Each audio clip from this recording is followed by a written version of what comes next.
I'm with your brother. Gotta please forgive me. When I saw his body go limp, I didn't even know what I'd have to do next, but then I knew what. Yeah, that is an intro, isn't it? It's a song I did. I actually never did post it. This is your host, Jeffrey B., and we are living on our Live On experience. Intro to the LOX, LOX. Um, I told you there'd be some changes coming, and I want to shift away a bit from the Healing Shame series, mini series within this channel, and move on to some talk about cryonics and cryopreservation. I'm actually looking to push this and affect a paradigm shift. I'm hoping there will be people on board for this new technology, which is already in existence with different companies like Alcor. I would definitely go with them. They're based out of Arizona, Scottsdale, Arizona. They have their facilities there. I have taken a virtual tour of the facilities and have talked with their faculty. So, just to kind of go back and just revisit some things, if you want to look at the links there, I've got some links to some videos I have already done on cryonics, cryopreservation, and coming to you as an ICE agent, Jeffrey B. ICE agent, independent cryonics educator. Um, I'm definitely interested in what people think about this. Basically, what it is it is being, for lack of a better way of putting it, frozen. Not everybody's going to understand the real, actual process involved in this. Not freezing. When you freeze tissue, you will have problems with ice crystals later. You're going to destroy the body in which you're trying to preserve. Okay, so this is not about freezing. What we're looking at is we're looking at live on. Okay, we're wanting to exist beyond clinical death, exist beyond our normal natural lifespan, so that we can be resurrected, be reanimated later, and we can live on in a better world. That's what LOX means. It means live on experience. Of course, the X for experience. And that's why we have the LOX, not the low. That wouldn't have sounded as cool, right? I went to a baptism today, and it was really special. I'll be honest. There was definitely a special element to it. And I may include some footage in this. I don't know. Not sure yet. But I went to that dunking. The person was dunked in the creek, and we did all the whole eulogy. I mean, not the eulogy, the Eucharist, the communion. We did bits and pieces of that. We did just the normal sermon type stuff there in the forest near the creek, near the water. And I just couldn't help but to think, wow, this is beautiful. But is this man really going to be filled with the Holy Spirit? Is it going to help him become a better person? Change him internally? I have a hard time buying into it. uh, Although I read along and sang along with the hymns, first time I'd sang hymns, first time I'd been to church in I don't know how long. It's an Episcopal church, St. John's, here in Bedford, Indiana, and of course we met out there at the forest for this baptism. It was breaking Episcopal protocol, is what my friend told me, but it was a great experience. Really appreciated it. But I'm looking at basically now shifting gears and moving into a cryonic focus. Um, why would you want to do this? Well, let's just jump right in and be completely honest, rigorously, if we can, for a moment. There's no guarantee of a heaven, okay? Period.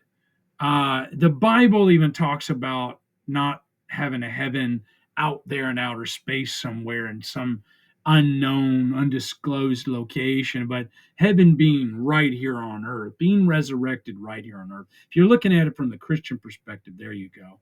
But if you're looking at it from a scientific perspective, there's no evidence that you're going anywhere, that there's any afterlife except, well, in some way, shape, and form, the LOX could be our afterlife. Continuing to live on in the bodies or continuing to live on in the mind inside a computer or a digital world, a digital afterlife. This is transhumanistic thinking. And so, if you're not on board with transhumanism, and I can get into that maybe in another video, but I'm just wanting to break through the transition here. It's a little bit of a strange transition from healing shame into this.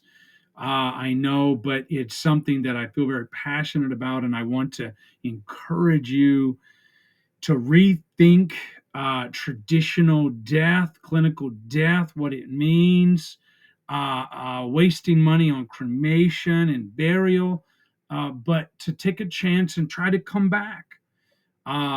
Spend your life insurance money on preserving your body and having a chance at a new future and a really cool, amazing new world. I'm wanting to encourage you to question whether heaven exists, to question uh, if you really want to take a chance of nothingness forever, not having another chance of continuing your life. Remember something important. If you're having a hard time in this world now, things are going to be better later. That's the negative thinking we have to get rid of. It seems bad now. Anybody in a wheelchair or burn victims or whatever, when you go into cryopreservation, cryo slumber, cryo lock, however you want to put it, when you go into that state, um, when you come out, you're going to have a new body anyway. You're going to be in a new vessel, new body. Maybe the idea of a body is archaic at that time, even. You will be better off, and your consciousness is going to be preserved.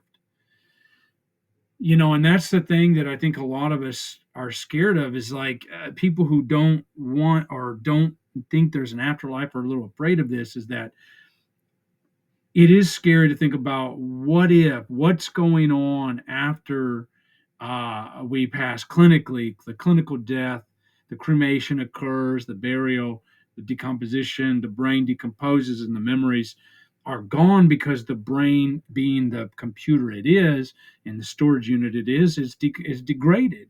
How can it save files? We're just big computers. That's why we make computers, because we are computers.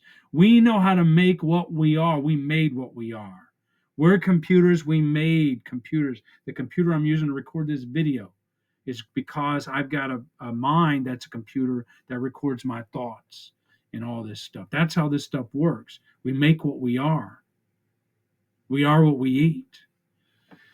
So I just want to break through and get to focusing on shifting paradigms, breaking down old thoughts and ideas, old scripts we think we understand. We're going to heaven. We think it's real. There's no proof of it. It's just blind faith. And I encourage you to reconsider what you may do with your body when it passes. Will you want to undergo cryopreservation? Spend the money, spend the life insurance policy on that, or waste the body, waste the precious DNA that could be used to resurrect you later and live on, experience the LOX, and go into the LOX with an open mind and positivity and enthusiasm, because it's a brand new world coming, people. We're living in an old, really crappy one with the war and stuff's not really the way it should be. We're really behind times, technologically speaking. We're way behind times because of all the resources diverted for war and infighting and divisiveness. I've got a buddy who's working on a great website called Mindsight, my cousin, my cousin actually, and he's working on trying to unify people as well. I'm asking you to do the same. Let's unify. Let's get out of this old thinking of, when we die, that's it.